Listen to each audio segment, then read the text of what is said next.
தாய் தமிழ் உறவுகளுக்கு வணக்கம். விடுதலை சிறுத்தை கட்சியுடன் கூட்டணி வைத்திருப்பதால் வன்னியர் வாக்குகளை இழக்கின்றார் ஜோசப் விஜய். விடுதலை சிறுத்தை கட்சியுடன் கூட்டணி வைத்திருப்பதால் வன்னியர் வாக்குகளை இழக்கின்றார் ஜோசப் விஜய் என்ற தலைப்பில் இந்த காணொலியை காண்கிறோம். ஜோசப் விஜய் சாதி மதங்களுக்கு அப்பாற்பட்டவர் என்று கூறப்படுகிறது.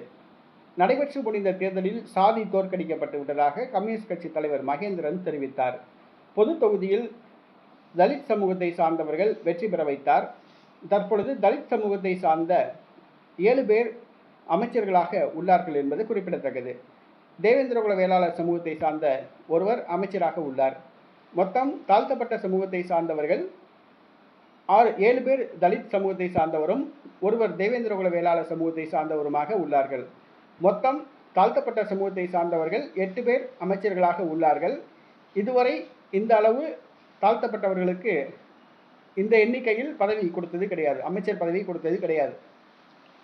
ஆனால் தற்பொழுது சாதி கட்சியுடன் கூட்டணி வைத்திருப்பதால், சாதி கட்சி பிரமுகருக்கு அமைச்சர் பதவி கொடுத்திருப்பதால் வன்னியர் வாக்குகளை இழக்கின்றார் ஜோசப் விஜய்.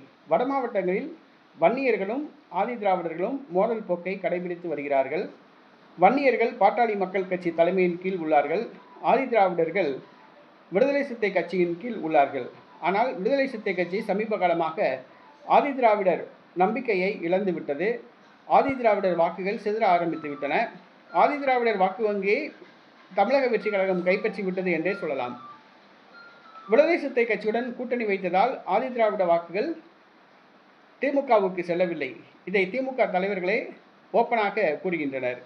இந்த சூழ்நிலையில் திருமாவளவனுடன் கூட்டணி வைத்துள்ளதால் வன்னியர்களுடைய நம்பிக்கையை ஜோசப் விஜய் இழக்கிறார். வன்னியர்கள் ஜோசப் விஜய் மீது அதிருப்தியில் உள்ளார்கள். திருமாவளவன் வன்னியர்கள் மீது கடுமையான தாக்குதலை தொடுக்கிறார். வன்னியர்களுக்கு எதிரான ஒரு அரசியலை செய்கிறார். மேல்பாதி கிராமத்தில் கூட வன்னியர்களுக்கு எதிராக அவர் போராட்டங்களை அறிவித்தார். வன்னியர் சமூகத்தை எதிரி சமூகமாக பார்த்து கொண்டு கண்மூடித்தனமாக தாக்குகிறார்.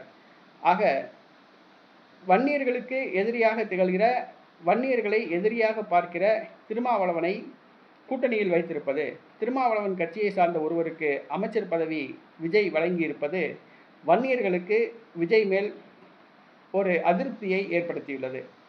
ஆக வருகிற பாராளுமன்ற தேர்தலில் தமிழக வெற்றி கழக கூட்டணியில் விடுதலை சிறுத்தை கட்சி போட்டியிட்டால் வன்னியர் வாக்குகள் கண்டிப்பாக விஜய்க்கு கிடைக்க வாய்ப்பில்லை. ஏனென்று சொன்னால் விஜய் திருமாவளவனோடு கூட்டணி வைத்துள்ளார், சாதி கட்சியோடு கூட்டணி வைத்துள்ளார். பொதுவாக விஜய் தமிழ்நாட்டில் ஒரு நல்ல இமேஜ் இருக்குது. அதை காப்பாற்றிக் கொள்ள வேண்டும் என்று சொன்னால் சாதி கட்சிகளுடனும் மதவாத கட்சிகளுடனும் கூட்டணி வைக்கக்கூடாது.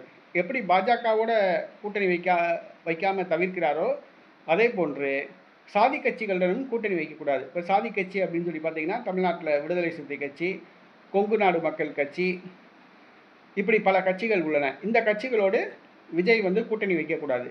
தற்பொழுது திருமாவளவனுடன் கூட்டணி வைத்திருப்பதால், திருமாவளவன் கட்சியை சார்ந்த ஒருவருக்கு அமைச்சர் பதவி கொடுத்திருப்பதால் வன்னியர்கள் விஜய் மீது அதிருப்தியில் உள்ளார்கள் என்பது குறிப்பிடத்தக்கது.